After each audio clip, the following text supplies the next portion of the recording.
As you know, our book is called Transforming Darkness into Light, written by our teacher, our Rabbi Yitzchak Ginzburg. Yitzchak Fivish ben Brian Amalka. He should have a refuah shalema and go from strength to strength, be able to teach us many more things. Yes, so by exciting Hashgacha Pratis, that is one of the foundations of the Baal Shem Tov's teachings, as we have said, and will continue to say. So in today's Tanya Chitas, which is chapter 10, speaking about the tzaddik, I'm just going to read a couple of lines. It is written in the introduction to the Zohar that when Rabbi Chia wished to ascend to the Heichel, the heavenly shrine of Rabbi Shimon Bar Yochai, he heard a voice come out and say, whichever of you before coming here have converted darkness into light and have transformed the bitter taste into sweetness, only these may enter. So this is the Zohar being quoted in Tanya, and this is where the name of our book comes from, Transforming Darkness into Light. Isn't that exciting? I was very excited to see that. Now you know it's in chapter 10 of Tanya, if you're looking for the source, quoting the Zohar. Okay, that's one thing I wanted to share before we really dive right in. There's a couple of more things I'd like to share. One is last week when we were speaking about this idea that we learned that Menashe had to be born before Ephraim, which again comes up in this week's Parsha when Yaakov blesses them, puts his right hand on the younger son. And we said Menashe forgetting was the ability to say what was, and Ephraim is really transforming darkness into light, being able to use all those traumatic experiences to be able to grow and change and add more light to the world, right? So, so when we were talking about that, what was, the first step, why that has to, you can't skip that step. We can't say, I think I'll just go to transforming darkness into light. Nope, we'll only be fooling ourselves. So the was we spoke about was being able to see, is this first IQ test, is this, or sanity test, is this happening now, or am I just recreating it in my mind? So what was, we can tell it's not happening now, and that should help us like stop the reliving of the trauma, whatever it is that we're going through that's so unpleasant. It's not happening now. Now Hashem is with me. Also then Hashem was with me. It wasn't random. It was part of the divine plan that my soul have this experience. Hashem was with me. What was. So somebody asked, then isn't there a period of grace? Like how long do you have from remembering what was that we have to snap out of reliving our traumatic experience? So and somebody asked for a period of grace. So I think it's more asking for a period of suffering. How long can I continue suffering? Like, is it okay? Is it okay if I relive the trauma for another 5 minutes? Because I'm so good at it. And I want to win the contest if I had the most traumatic childhood of all my cousins. So they'll give me, I'll get a prize, whatever it is. So I was just wondering, it's about the period of grace that, you know, we've suffered enough. I always laugh at these odd moments. Wait, where is how could somebody laugh at that? But I'm laughing and crying at the same time. I can feel the tears. Okay, one more thing I wanted to share that from this week that I found very relevant to what we're learning here. So Zion Tevis, this past week, was the yurtzeit of the Ishbitzer Rebbe, the Halakha Ishbitzer, Rabbi Mordechai Yosef of Ishbitz. The Rav has often quoted him, and Rabbi Y.Y. Jacobson often quotes him.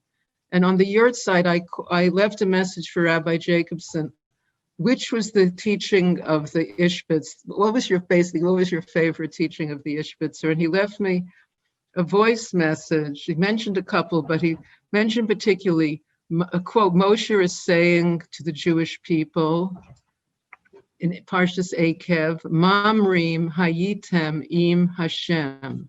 Rebels you have been with Hashem, im Hashem. So the question is, why doesn't it say neged Hashem? You've been rebels against Hashem. Why im Hashem? Because the Holy Ishbistur teaches the relationship is always there. Even rebelliousness is a yearning for the relationship. It's misplaced, but what it is yearning for a deeper relationship with Hashem. It's misguided, but we never separate from Hashem. And I think there's a certain sweetening in that understanding that helps to sweeten the trauma, that all or the rebelliousness is very closely related, the trauma and the rebelliousness, that it was all yearning for a relationship with Hashem, all that stuff. It was just misguided. Right.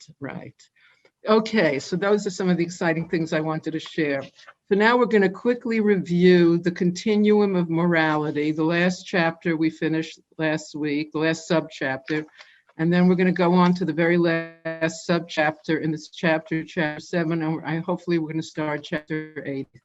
So here we go. So the Continuum of Morality is on page 85. I'm just going to read a couple of lines here and there from different paragraphs. So, when we are firmly anchored in good, that is, we feel a close relationship with Hashem, we are not afraid to uncover our own dark side. So what does it mean to be firmly anchored in good? It means to have a close relationship with Hashem. So I was thinking about that this week, and it seems like davening is a good time. And something I can't remember where I saw this. It's like sometimes you see something, it wasn't Reader's Digest. I just can't remember which holy writings I saw it, but it said, when davening, be patient. Say the words patiently. And it really when I thought about it, it really made such a big difference in my davening, because I realized there's such an element of impatience when I'm davening, like I have important things. I have important things to do. I'm getting bored. Whatever it is, to overcome that, to be patient, to say each word patiently. I found it really, it's such a simple piece of instructions, but I found it really, I felt much closer to Hashem, just saying the words patiently. So a close relationship with Hashem is what anchors us in good. So I think that's an important point. Then there's a paragraph that says how important it is to have friends, that we need friends to inspire us.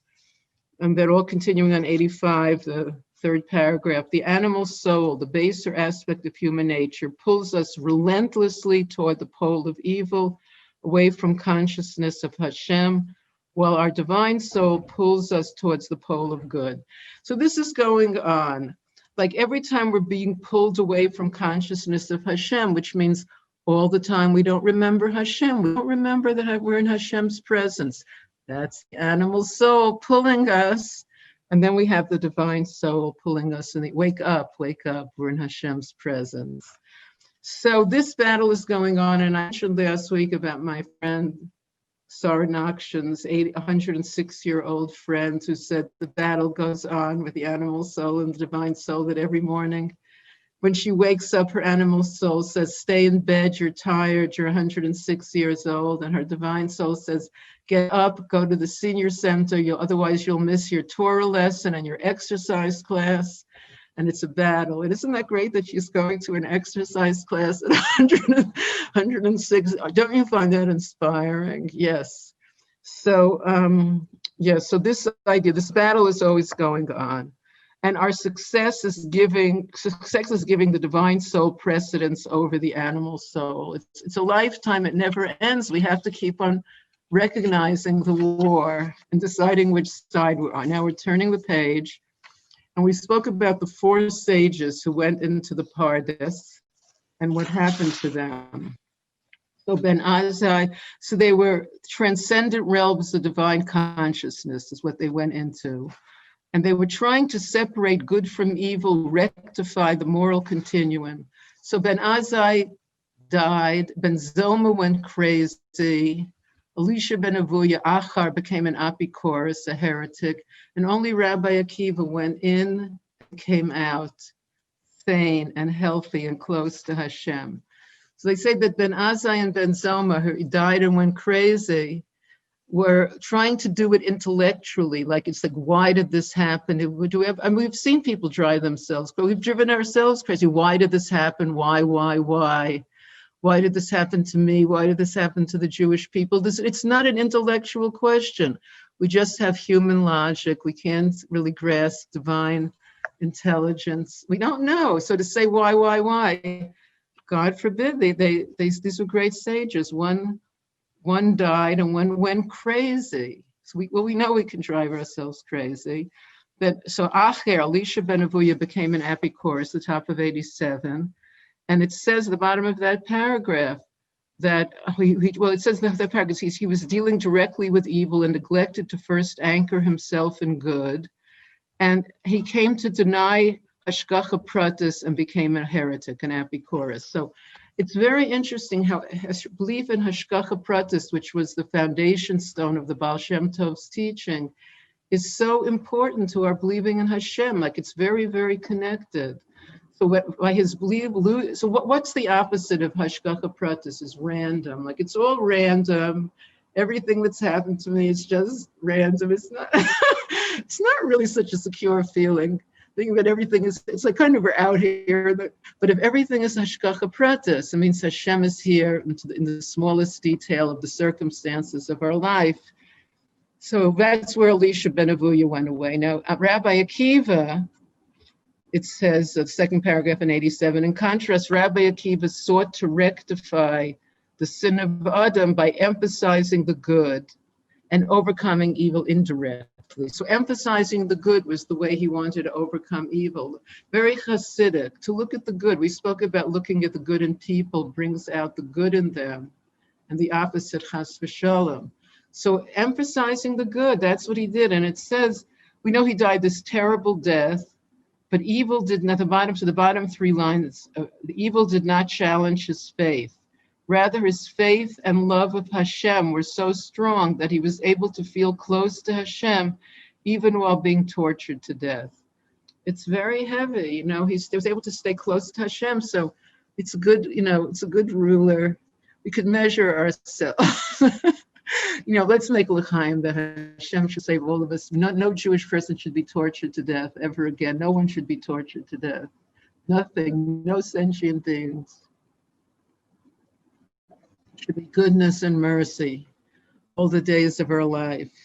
So to remember, so when we're having like slight inconveniences or whatever the case may be, when things aren't exactly perfect, we shouldn't let it interfere with being close to Hashem. That's what it means to be anchored in the good. So it's something we should all be blessed to feel close to Hashem. So we did that last time, and then we just started this chapter, very interesting last sub-chapter, Leaves of Healing, on 87. So let's look at this. Are we ready? Okay. The transformation of the core of evil into good is alluded to allegorically in the book of Yehezkel. In his depiction of the Beis Hamikdash that will be rebuilt in the center of Yerushalayim in the time of Mashiach, Yehezkel describes a wondrous spring whose waters will flow out of the Beis Hamikdash's inner chamber. These waters will become a mighty river that will sweeten the salt water in the oceans, that is, make it drinkable. Trees will grow on the banks of this river, and each tree's fruit will be for food and its leaves for healing. This is from Yehezkel 47:12, if anyone wants to look at these wonderful words. Inside, so fruit will be for food and leaves for healing. You can see that's just such a beautiful image of, don't have to take, you just could take some healing leaves, and that'll be the cure for everything. Doesn't everyone feel, just hearing about these healing leaves, I feel healthier. Could a few more people put on their cameras? Come on. It's like community spirit. Show your face. Now, oh yes, look, I'm getting a response. Thank you. Much appreciated. It really helps. It's a big public service for the masses. Thank you. Okay, so let's continue. This is very interesting. Implicit in the Hebrew word here used for healing, refuah, trufah, is the idea of rest and relaxation, which provide release from the tensions and pressures that accompany fears and anxieties. In other words, when we give into our fears and anxieties, it results in tension and pressure. Has everyone noticed this study of life? Yes. So we need to be able to relax. It's very healthy. Go snorkeling and a lot with your friends, etc. Don't feel guilty. It's very good for one's health. Okay, when we are relieved of stress, proper flow is restored to both the physiological and psychological systems of the body. Thus, relaxation is essential to mental and physical health. You have to know how to relax. It's very important to relax. Part of this relaxation process is, of course, the opportunity to express and release our worries and fears freely, which ultimately leads to psychological healing. So we spoke in the last couple of classes to release our worries and fear, to express and release, good terms, our worries and fears freely. We need a good friend or a mentor or mashpia, but so go snorkeling with your mashpia, mentor and friend, and then you'll be able to do it, relax and air out, someone you can be honest with, the real issues. The real issues we're facing in life are tough issues. That's why that battle goes on till when we're 106. Emeretz Hashem, we should be well. Okay, so relaxation. There's a big plug for relaxation. Help your friends relax. Okay, continuing. In the imagery of Yehezkel's prophecy, the source of this healing relaxation is the leaf. It's really very pro-leaf here. It's going to get better and better. Compared to the tree itself or its fruit, a leaf appears to be a secondary, a minor detail, often unappreciated, even though it performs the crucial function of photosynthesis. Now, I must say a few words about photosynthesis because it really was a life-changing. When I learned about it in 7th grade, I was so excited about photosynthesis that I actually went on and got 2 degrees in plant science because I was so taken. So let's review, in case you haven't studied the equation for photosynthesis for a long time. I'm going to help you review. Okay, here we go. You take 6 molecules of carbon dioxide, CO2, which is the stuff we breathe out. That's not like the best stuff. And the plant takes 6 molecules of water, H2O, and unbelievably, in the chlorophyll of the plant, it does this miraculous change with the enzymes in the leaf acting as a catalyst, and it makes glucose and 6 molecules of oxygen. In other words, the oxygen that we need to breathe comes from the plant doing photosynthesis. It's such a nice thing of those leaves to do that for us, to produce oxygen. And this glucose, C6H12O6, is like the building block of sugars, and it's used to make all the building parts of the plant. And our building parts, because we eat the plants, or the animals that eat the plants. So photosynthesis is really a major, and to do it in the laboratory, if you want to take molecules of carbon dioxide and water and turn it into glucose and oxygen, it's only at like huge temperatures and a huge expense, but the plant can do it just at outside temperatures. It is really a miracle that Hashem made photosynthesis so we would get oxygen from the leaves of plants. Okay, that's my advertisement for photosynthesis. I'm sure my house plants will appreciate that I gave them all this attention and credit tonight. Okay, so back to I just couldn't hold myself back. Similarly, in the middle of the page, we generally ignore our unconscious mind or superconscious mind and pay little heed to the crucial ways in which it affects our lives. However, as we have seen, hidden divine light is transformed into new life force in the unconscious realms of the soul, a process of spiritual photosynthesis. The leaf is thus an apt metaphor for the unconscious or superconscious. In other words, when we're inspired, that's why we're all here together, inspiring each other, learning Hasidus. It affects our lives. In other words, the hidden divine light can become into new life force, which is really inspiration. That it comes from, we turn on our superconscious and we can feel, and we need that. We need to be inspired. We need to have this fresh energy to approach our tasks in our life with this fresh energy. Spiritual photosynthesis.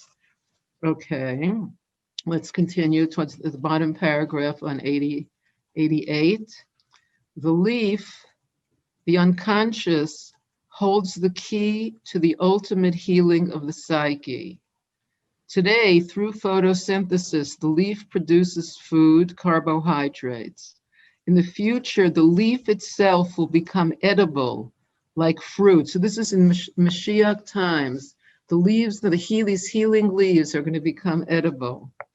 Doesn't that sound much better? No more little boxes of pills, no more, no more vitamins. It's so hard to swallow those vitamins. I'm always choking on my vitamins. Instead, you can just munch on a couple of edible leaves. That's the time of Mashiach. Now, I'm sure everyone wants Mashiach with more enthusiasm. Okay, this means that with the complete transformation of evil into good, the unconscious will be able to be fully expressed, or the superconscious, because all the strictures surrounding its articulation will be relaxed.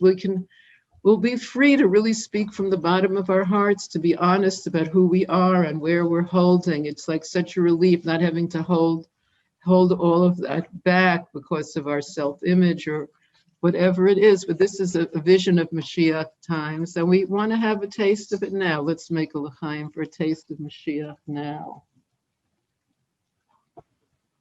L'chaim, l'chaim.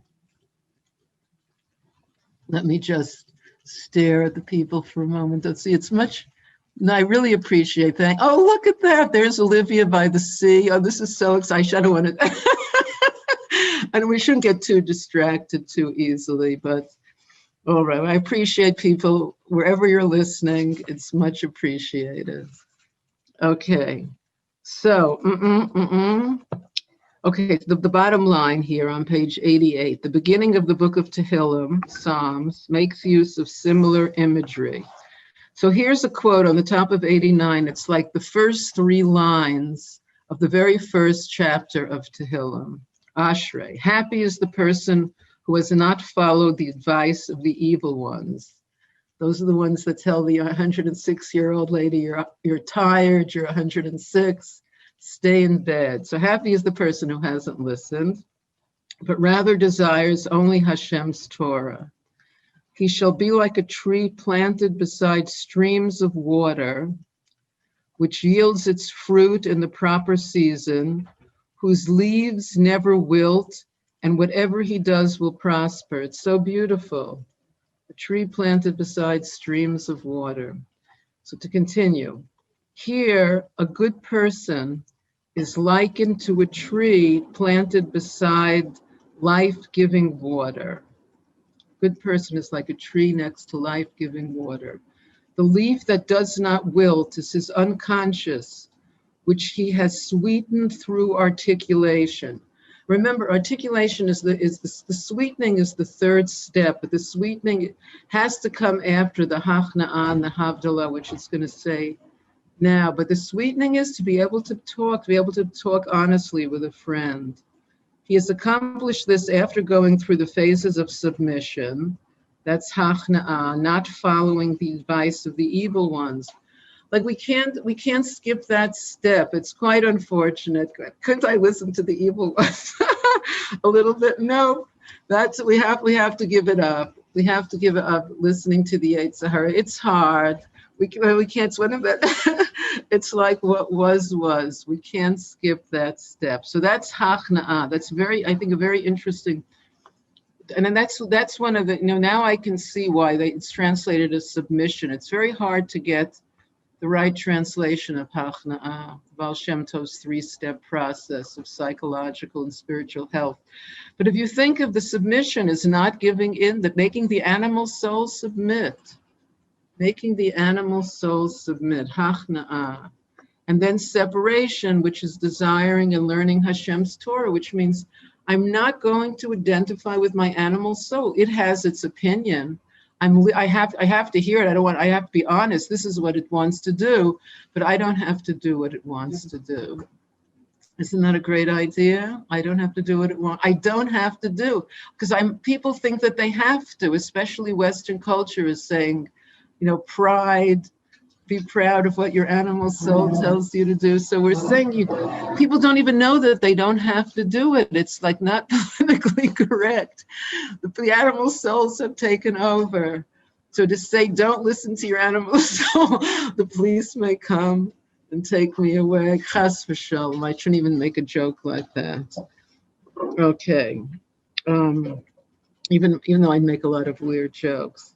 Okay, so let's just review here. Hachna'ah is, in this case, remember it has many different cases, because this book is based on Tanya and on these 3 steps of the Baal Shem Tov. Hachna'ah, Havdalah, Hamtakah. We can't, and it takes a long time, at least it's taken me a long time to really understand what these words mean. It's been, so we have to hear it from a lot of different angles and sides to get the meaning. Okay, so Hachna'ah, not following the animal soul. It has its opinion, but I don't have to do it. That's hachna'ah.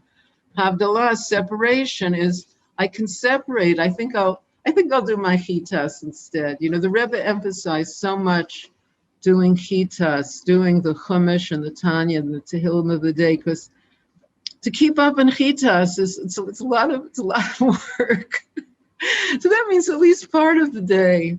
Right, I'm turning to Hashem's Torah. This is what the divine soul wants to do. Okay, here's now in the middle of page 89. As noted earlier, the Baal Shem Tov recognized Hashem's providence, hashgacha pratis, over all his creatures by observing the way a leaf fell from a tree and was blown along the ground. Now this was very interesting to me, because Hashgacha pratis is often presented this way. It's presented that even when a leaf falls from a tree and how it's blown in the wind, and maybe it'll land on the ground and cover a worm, and that worm will be saved from the heat of the sun. It'll be in the shade, whatever. But it's always used. It's when you're introducing the concept of Hashgacha pratis. But I never realized till I read this that it was the Baal Shem Tov himself seeing a leaf floating in the wind that brought out the articulation of this concept. Like it says that he observed Hashem's providence, even the way a leaf fell from a tree and was blown along the ground. He saw that everything, so certainly all the details of our life, all the circumstances of our life are Hashgacha pratis. And we have learned in Torah Sanefesh that the circumstances are always good. They're always good and they're always the best. We might not understand it. Remember, we can't understand, like poor Ben Zoma. I'm crying and laughing. Poor Ben Zoma went crazy trying to understand. It's not a why question. We have to go, every time we go into that direction of why, we have to back down quickly and say that's not the right direction to go. Okay, so the Baal Shem Tov happened to be sitting outside watching a leaf blowing along the ground, and hashgacha pratis for everything in the universe. So important. Hashem is with us. Hashem is with us now, and he was with us when the original trauma happened, and for everything.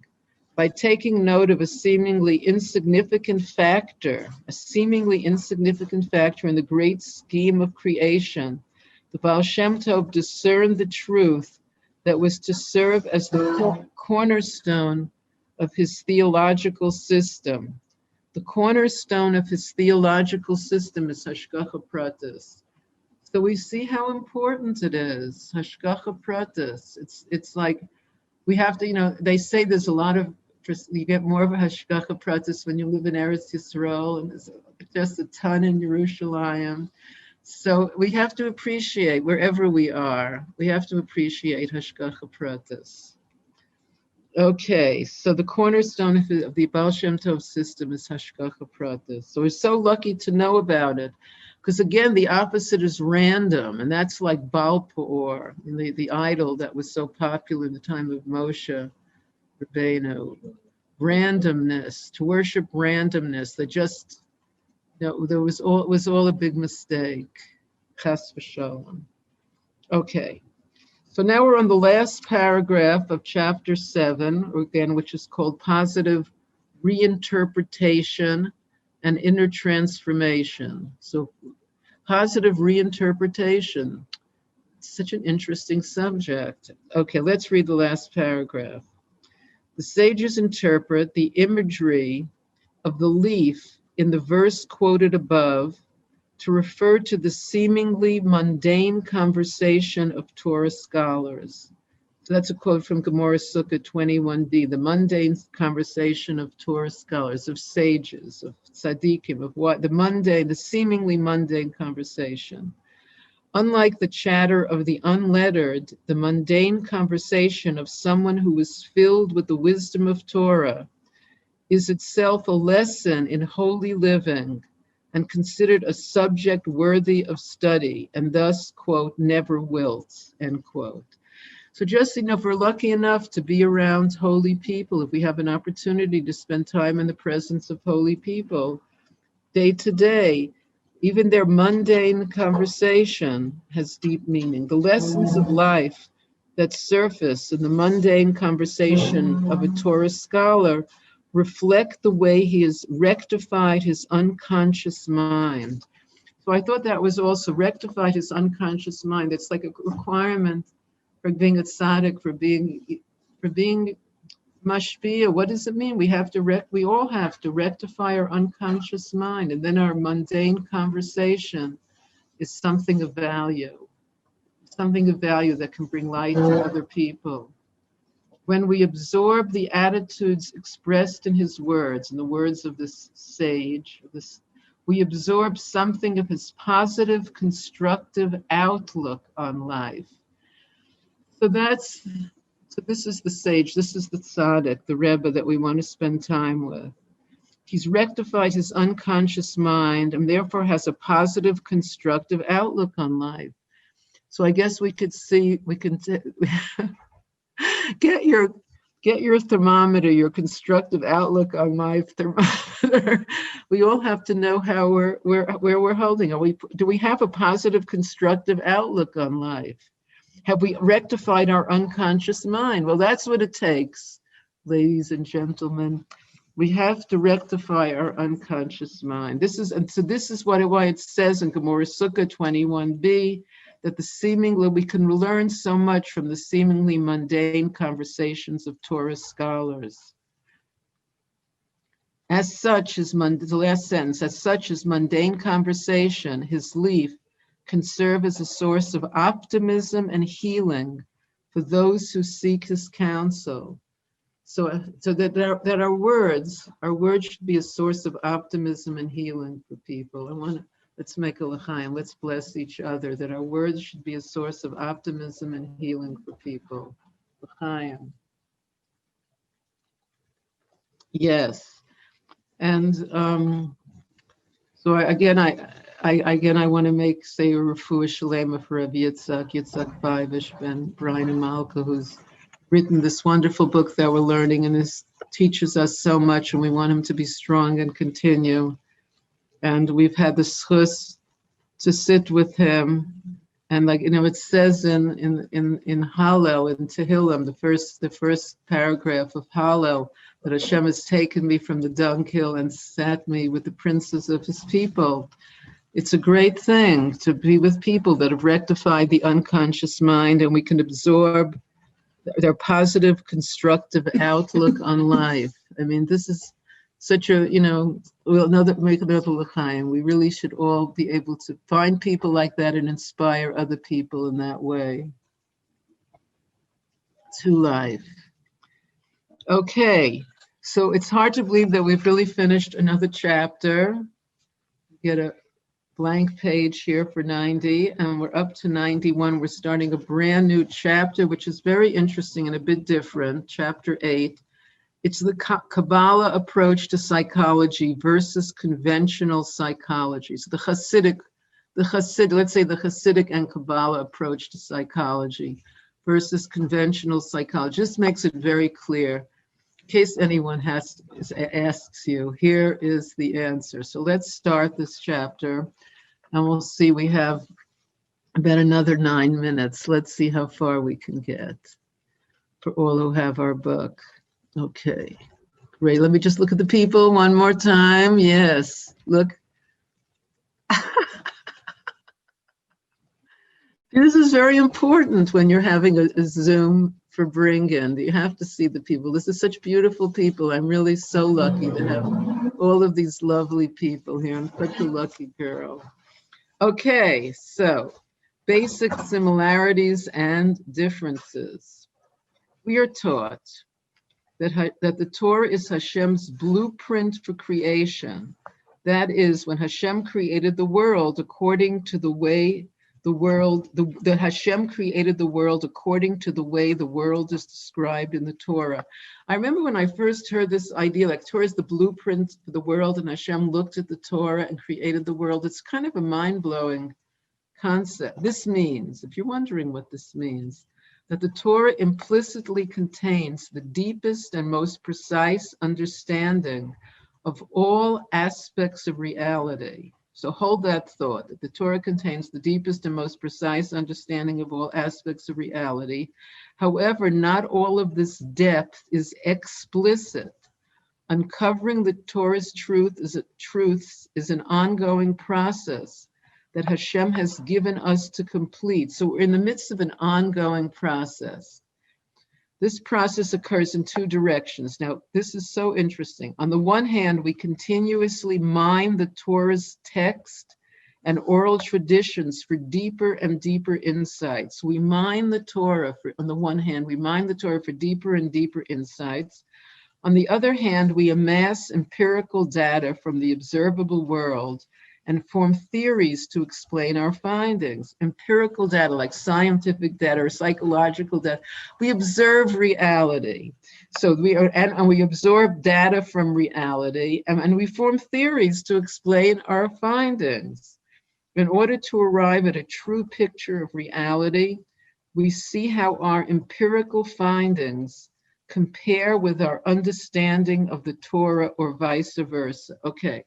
So we have, on the one hand, our empirical findings, which means what we've observed in reality, cause and effect, whatever we've observed, and we have that on one hand, and then we have going deeper and deeper into the Torah's teachings. Okay, so what happens next?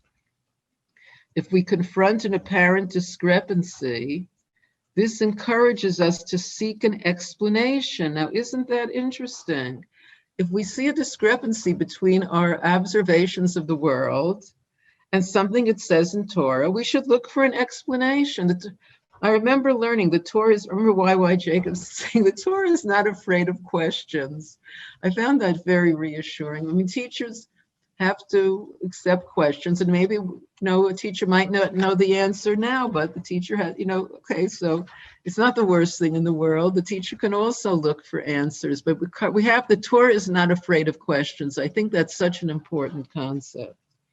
So we're seeking an explanation of how our observance of the world seems different from what it says in the Torah. Perhaps our data is incomplete, and we have to test the field more thoroughly. It could be, we don't have enough data.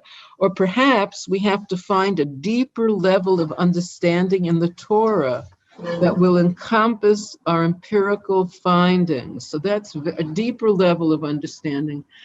And when I was saying these words, a deeper level of understanding, I thought of that idea of the Ishbitzer, Mamrim im Hashem, rebelling, that even the rebelling is a yearning for Hashem that just came out in a misguided way. I think that for me, there was a deeper understanding of the Torah, that we're always with Hashem. Okay, so perhaps we have to find a deeper level of understanding the Torah that will encompass our empirical findings. It's such a fascinating idea. Our understanding of Torah has to be deep enough to encompass our observations of reality. In this way, Torah study and human inquiry benefit from mutual cross-fertilization. Torah study and human inquiry.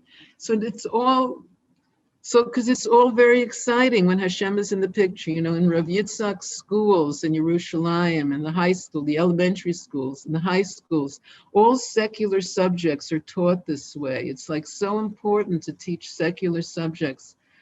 I had the schus when I was teaching physics at Beis Rivka High School to 11th graders, to be able to put in a lot of Hasidus, that it shouldn't be seen as something separate. Because since everything is Hashgacha Pratis, as the Baal Shem Tov teaches us, so all the laws of physics are Hashgacha Pratis, because Hashem could have made anything. He wanted the laws of physics. We pick these laws, so there have to be something we can learn from them. And the girls would write, for each new major law of physics, what can we learn in our avoda? What can we learn in our service of God in this law of physics? So in Rav Yitzchak schools, all secular subjects are taught in such a way that it's not something separate, like it's this mutual cross-fertilization between Torah study and human inquiry. It's such like a wholesome way to experience reality. We're making our empirical findings, and we want to see how it fits in with our Torah study. Fascinating. The last words here, the empirical findings and the theories they spawn serve to direct our exploration of the Torah and help us uncover new insights that will encompass them. So there's so much in the Torah, and we want to discover new insights. It should be different every year, that chitas. It should never be the same, because we're looking for deeper insights and our Torah view. So let me read that sentence again from the beginning.